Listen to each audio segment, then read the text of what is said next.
आइए समझते हैं MJP Rohilkhand university Bareilly semester 3 है, बीए पार्ट 2 है। इसमें हिस्ट्री का सिलेबस समझेंगे। तो हिस्ट्री सिलेबस में क्या है, कितना पढ़ना है, क्योंकि चूँकि हिस्ट्री के तीन पार्ट होते हैं, ancient, medieval and modern history. तो इसमें आपका जो है ये ऑल यूनिवर्सिटी के लिए है, जो इसका भी 3rd सेमेस्टर है, जिसमें आपका और 3rd सेमेस्टर में सभी के में मॉडर्न हिस्ट्री पढ़ा जाएगा, यानी भारत का आधुनिक इतिहास। तो पूरा सिलेबस इसमें कंप्लीट करेंगे। सेमेस्टर 3rd, यहाँ पर ये ड्रामा लिखा हुआ खुद किसी से काट देते हैं, हिस्ट्री है, ठीक है।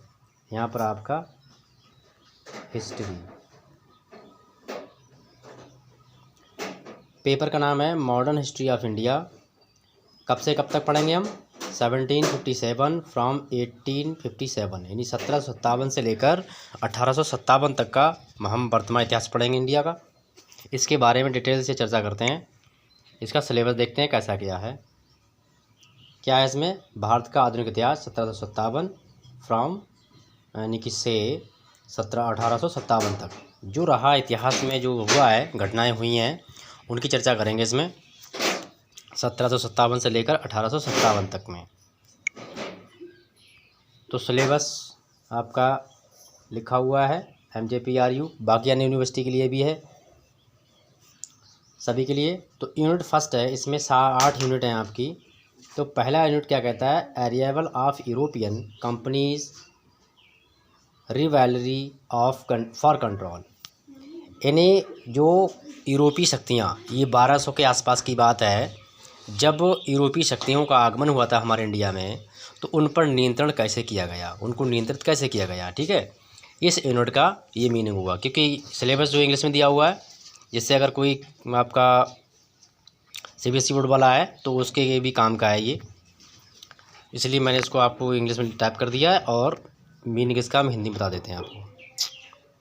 इसी में जो सेकेंड यूनिट है वो है ascendancy of British East India company, Plassey and Buxar war and its impact. यहाँ पर ये है कि एसेंडी ऑफ ब्रिटिश, जब ब्रिटिश कंपनियाँ हमारे यहाँ आई थी ईस्ट इंडिया कंपनी नाम से, तो उस समय प्लासी युद्ध एंड बक्सर बार, प्लासी युद्ध बक्सर का युद्ध हुआ था। तो इन दोनों युद्ध का क्या प्रभाव पड़ा पब्लिक पर और कंपनियों पर। यूनिट 3rd है हमारा territorial expansion of east India company 1770-1813, यानी जो टेरिटोरियल एक्सपेंशन, टेररिज्म, टेररिस्ट आप जानते ही होंगे, तो इसका हुआ आतंकवाद। इनकी जो ईस्ट इंडिया कंपनी का आतंक जो था 1770 से लेकर 1813 तक क्या रहा, उसके बारे में पढ़ेंगे। नेक्स्ट हमारा 4th यूनिट है territorial expansion of east India company 1813-1856, और इसी के बीच जो ईस्ट इंडिया कंपनी ने 4th यूनिट में हम पढ़ेंगे 1813 से लेकर 1856 तक क्या क्या घटनाएं हुई, उनके बारे में इसी में हम चर्चा करेंगे। नेक्स्ट वीडियो आपका मिलेगा। बाकी सब्जेक्ट जितने भी हैं आपके 3rd सेमेस्टर में लगभग, उनका सिलेबस आपका अपलोड हो जाएगा। और syllabus all subject 3rd semester की प्लेलिस्ट ओपन करें, वहाँ जाके आपको सारे जो हैं सब्जेक्ट मिल जाएंगे सिलेबस के आधार पर, और सिलेबस के आधार पर ही हम जो है नए वीडियो इसके स्टार्ट करेंगे। और इस वीडियो ऐसे वीडियो के लिए आप लोग अधिक से अधिक लाइक दें और शेयर करें दोस्तों में, और चैनल भी सब्सक्राइब करें। तो इसमें इंग्लिश का वीडियो अपलोड हो चुका है सिलेबस का, और साथ ही कुछ इंग्लिश की वीडियो भी अपलोड कर दिए हमने 3rd सेमेस्टर के, तो प्लेलिस्ट पे जाके आप देख लें। 5th यूनिट हमारी है, वो क्या कहती है? राइज ऑफ पंजाब, ठीक है।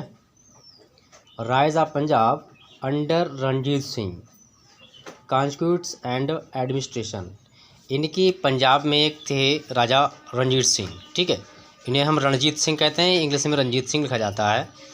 तो उनके अधीन पंजाब का क्या उत्थान हुआ, पंजाब कितना आगे बढ़ा, कॉन्स्टिट्यूट्स एंड एडमिनिस्ट्रेशन, उनका राज और प्रशासन कैसा रहा, वो यूनिट 5 में पढ़ा जाएगा। यूनिट 6 है rise of Hyderabad and Mysore 18th century. Rise of Hyderabad, यदि आप लोग बक्सर बार और मैसूर बार अगर देखना चाहते हैं डिटेल में तो इसका वीडियो बना हुआ है इसी पर, मॉडर्न हिस्ट्री नाम से प्लेलिस्ट है मेरी बनी हुई, उस पर मैंने मॉडर्न हिस्ट्री के कुछ टॉपिक पढ़ाए हैं जो वीडियो अपलोडेड हैं। डिटेल में बताया है बक्सर बार के बारे में भी, और आपका मैसूर का बार है इसके बारे में बताया था, और आपका जो प्लासी युद्ध है उसके बारे में ही बताया है। तो आप मॉडर्न हिस्ट्री की प्लेलिस्ट ओपन करके वहाँ जाके देख सकते हैं, काफ़ी डिटेल में बताया है जिससे आपको समझने में दिक्कत नहीं आएगी। तो नेक्स्ट हमारा है राइज ऑफ हैदराबाद, यानी हैदराबाद का उत्थान या उसका आगे बढ़ना, एंड मैसूर, यानी अब अगर कोई पूछ ले ऑप्शन में आपके कि मैसूर युद्ध किस संबंध में हुआ था, तो हैदराबाद के संबंध में हुआ। कब हुआ था? 18वीं सेंचुरी में हुआ था। ठीक है, तो यहाँ से यही है कि हैदराबाद का जो आगे बढ़ना, उनका उसका उत्थान होना, प्रोग्रेस होना कैसे हुआ था, और उसके साथ ही मैसूर युद्ध 18वीं सेंचुरी में हुआ, उसकी भी चर्चा की जाएगी, डिटेल में समझेंगे। और इन सब की जितने मैंने टॉपिक आपको समझा है, इन सब की मॉडर्न हिस्ट्री प्लेलिस्ट बनी हुई है, वहाँ जाके आप देख सकते हैं, बहुत कुछ आपको मिलेगा modern history related, chapter wise uploaded है। यूनिट 7 है हमारा land revenue system during colonial period, permanent settlement. अब इसमें हमें क्या देखना है, यूनिट 7 काफ़ी इंपॉर्टेंट है, इसमें हम व्यवस्था पढ़ेंगे, भूमि व्यवस्था। ठीक है, लैंड रेवेन्यू सिस्टम यानी कि भूमि का जो नया सिस्टम तरीका अपनाया गया था ड्यूरिंग कॉलोनियल पीरियड। जिस समय राजा महाराजा हुआ करते थे तो सारी ज़मीनें उन्हीं के अधीन होती थी, पब्लिक केवल काम करती थी उनका, और मतलब काम करने का जैसे सारा काम खेती करना है, घर से लेकर खेती तक का सारा काम करते थे, लेकिन बदले में उनके लिए क्या मिलता था, केवल उनके लिए अनाज दिया जाता था जिससे वो अपना साल भर खा सकें, अदरवाइज कुछ नहीं मिलता था। ज़मीन में कोई हिस्सेदारी नहीं होती थी उनकी, उसको हम जमींदारी कहते हैं।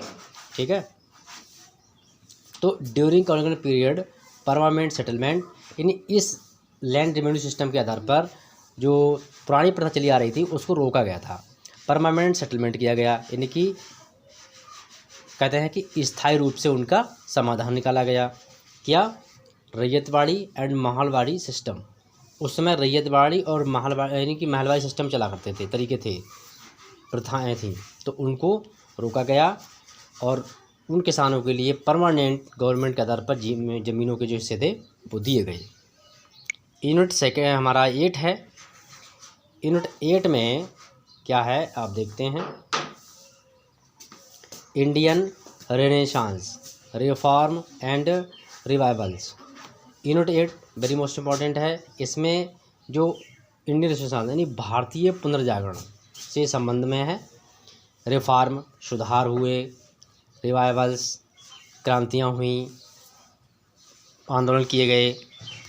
ठीक है, कुछ स्थापनाएं हुई सामाजिक संस्थाओं की। तो इस तरीके से जो है ये पॉइंट थे। तो पुनर्जागरण क्या होता है? पुनर्जागरण आपका होता है, जैसे हमारे यहाँ 19वीं शताब्दी में पुनर्जागरण हुआ था। पुनर्जागरण में संस्थाएं जैसे कि ब्रह्म समाज की स्थापना हुई। ठीक है, स्वामी विवेकानंद ने अपना योगदान दिया, राजा मोहन राय ने अपना योगदान दिया। ठीक है, दयानंद सरस्वती हैं, बहुत कई अनेक समाज सुधारक हैं जिन्होंने समाज के लिए काफ़ी सुधारा और पुनर्जागरण की रचना हुई, पुनर्जागरण हुआ इंडिया में। उसके साथ ही कई चीज़ें पुरानी जो प्रथाएं थीं उनके लिए मतलब छोड़ा गया, नेक्स्ट उसमें बनाया गया। तो प्लीज़ वीडियो पसंद आया हो तो लाइक कर दीजिएगा और दोस्तों में शेयर कर दीजिएगा, कमेंट करना ना भूलिएगा। आप किस सब्जेक्ट का वीडियो चाहते हैं? फ़िलहाल में लगभग आपके लिए 7 से 8 सब्जेक्ट के वीडियो मेरे पास सिलेबस मिलेगा।